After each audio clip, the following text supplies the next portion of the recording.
আসসালামু আলাইকুম। যারা আজকে নতুন ভিডিওটা দেখছেন বা দেখবেন, আপনাদের সবাইকে অসংখ্য ধন্যবাদ জানাচ্ছি। আজকে আমি আবার একটা নতুন জিরো বাজেটের DIY এর ভিডিও নিয়ে আসলাম। তো আমি শুরুতে একটা কার্ডবোর্ড নিয়েছি। এর মধ্যে আমি এখানে ২ টা মানুষ এঁকে নিয়েছি। আর পেন্সিল দিয়ে এঁকে নিয়েছি, এর মধ্যে কালার করে নিচ্ছি। তো আমি এখানে কমলা কালারটা করে নিচ্ছিলাম। ভাবছিলাম যে এটা সুন্দর লাগবে, কিন্তু দেখা যাচ্ছে কি এটা হালকা আসছে। এজন্য আমি লাল কালারটা করে নিচ্ছি। আর আপনারা যেকোনো জিনিস যখন এঁকে রং করতে যাবেন, তখন দেখা যাবে কি ওটা আগে এঁকে নিবেন, তারপরে ওটার উপর দিয়ে রংটা করলে রংটা স্মুথ ভাবে বা সুন্দরভাবে করতে পারবেন আরকি।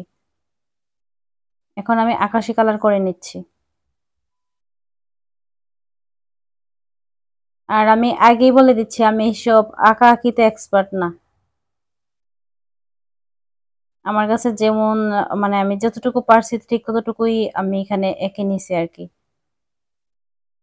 আর যেটা সহজ মনে হইছে ওটাই আমি এঁকে নিছি। এখানে আমার ২ টা মানে আমরা ২ জন, আমি আর আমার বান্ধবীকে আঁকছি। আমার একটা বান্ধবী আছে, ওটা দেখা যায় কি মানে যেখানে যে আমার সাথে যায় বা আমি ওর সাথে যাই। আর এই শহরের আমি কিছুই চিনতাম না। তো ও আমাকে সবকিছু চিনাইছে, সব জায়গায় নিয়ে গেছে।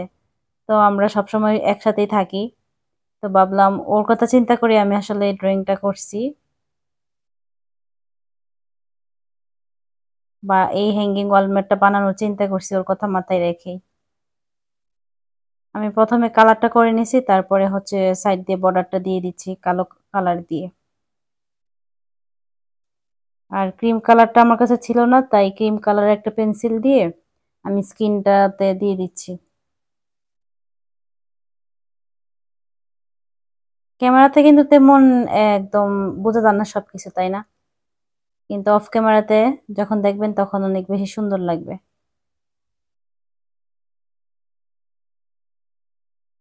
এখন আমি গ্লু দিয়ে সুতোর দিয়ে লাগিয়ে নিচ্ছি চুল। এখানে একটা ককশিট দিয়ে নিয়েছি, এর মধ্যে চুলগুলো উপরে আবার গ্লু দিয়ে লাগিয়ে নিচ্ছি। মনে হবে মাথাটা ফুলে আছে চুলগুলো, এরকম আর কি। তো আমি চুলগুলা লাল সুতা দিয়ে বেঁধে রেখেছি। আমি চেয়েছিলাম কালো কালারের সুতো দিয়ে চুলগুলো দেওয়ার জন্য, কিন্তু আমার কাছে কালো কালার ছিল না। এই যে বলি না আমি যে আমার কাছে এগুলো জিরো বাজেট, কারণ আমার হাতের কাছে বা আমার বাসায় যা কিছু অ্যাভেলেবেল আছে ওইগুলো দিয়ে আমি চেষ্টা করি এইসব জিরো বাজেটের ভিডিওগুলো করার জন্য। কারণ হচ্ছে আমার কাছে যা থাকে তা দিয়ে আমি চেষ্টা করি। আমি এক্সট্রা করে নতুন করে কিছু আর কিনে আনি নাই এখন অব্দি। তো আমার কাছে ২ কালারের সুতা ছিল, এই জন্য এই ২ কালারের সুতা দিয়ে আমি চুলগুলা লাগিয়ে নিয়েছি। তো একটা চুলে আমি জুটি করে নিচ্ছি আর একটা চুলে বেনি করে নিচ্ছি। আমার চুলের কালার যেহেতু লাল, এই জন্য আমি লাল কালারের চুলগুলো দিয়েছি। আর আমার বান্ধবীর চুলের কালার ছিল কালো, তো আমার কাছে কালো সুতা নাই, দিতে পারি নাই। তাই ওটা হলুদ কালারের সুতা দিয়ে নিয়েছি। আর আজকের এই ক্রাফটটা কিন্তু অনেক বেশি সহজ, আপনারা যে কেউ পারবেন এটা। এখন আমি একটা গাছের দিয়ে, ছোট্ট গাছের একটা ডাল ছিল ওটা দিয়ে আমি এখানে একটা দুলনা লাগিয়ে নিয়েছি। তারপরে পাটের সুতা দিয়ে এখানে রশি দিয়ে দিচ্ছি।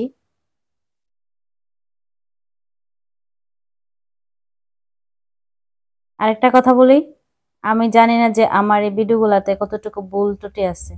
যদি কোনো ভুল ত্রুটি থাকে তাহলে প্লিজ আপনারা এগুলা ক্ষমা সুন্দর দৃষ্টিতে দেখে নেবেন। আসলে আমি আমার ভালো লাগাগুলো আপনাদের মাঝে শেয়ার করি। আমি জানি না যে আপনাদের কাছে এগুলা কেমন লাগতেছে বা কেমন লাগবে। আমার কাছে তো সত্যি অনেক বেশি ভালো লাগে। আর আমি যখন এই কাজগুলা করি তখন বিশ্বাস করেন দুনিয়ার যত চিন্তা আছে, অযথা চিন্তা ভাবনা আছে সবকিছু ভুলে থাকতে পারি আলহামদুলিল্লাহ। আর এসব কাজ না অনেক সময় নিয়ে বা ধৈর্য নিয়ে করতে হয়। আপনার কাছে সময় থাকলে, ধৈর্য থাকলে এগুলা করবেন, তাহলে দেখবেন অন্য কোনো এক্সট্রা কোনো চিন্তা আসবে না, শুধু এগুলা নিয়ে মাথায় থাকবে। আর যখন কাজগুলো সম্পূর্ণ করবেন আর যখন দেখবেন যে একদম সুন্দরভাবে স্মুথ ভাবে কাজগুলো হয়েছে বা পারফেক্ট ভাবে হয়েছে, তখন চোখের শান্তি লাগবে। আর আমি মনে করি যেগুলো চোখের শান্তি ওইগুলো হচ্ছে মনের শান্তি। আমি এখানে একটু হলুদ দিছি, তারপর আবার লাল মিশিয়ে নিচ্ছি। তো লাল হলুদ কালারের আমি ফুল এঁকে নিচ্ছি এখানে।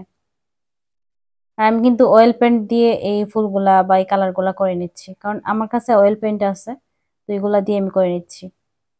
এই তো একদম সহজ আর সুন্দর একটা হ্যাঙ্গিং ওয়ালমেট বানিয়ে নিয়েছি। বানানোটা অনেক বেশি সহজ ছিল আর দেখতেও কিন্তু অনেক বেশি সুন্দর লাগতেছে, তাই না? আমি জানি না যে আপনাদের কাছে এগুলা কেমন লাগতেছে বা কেমন লাগবে। আমার কাছে তো সত্যি অনেক বেশি ভালো লাগতেছে। আমার চোখের শান্তি, আর আমার চোখের শান্তি মানে আমার মনের শান্তি। আমি আমার বান্ধবী আমরা দুজন বসে বসে দুল খাচ্ছি।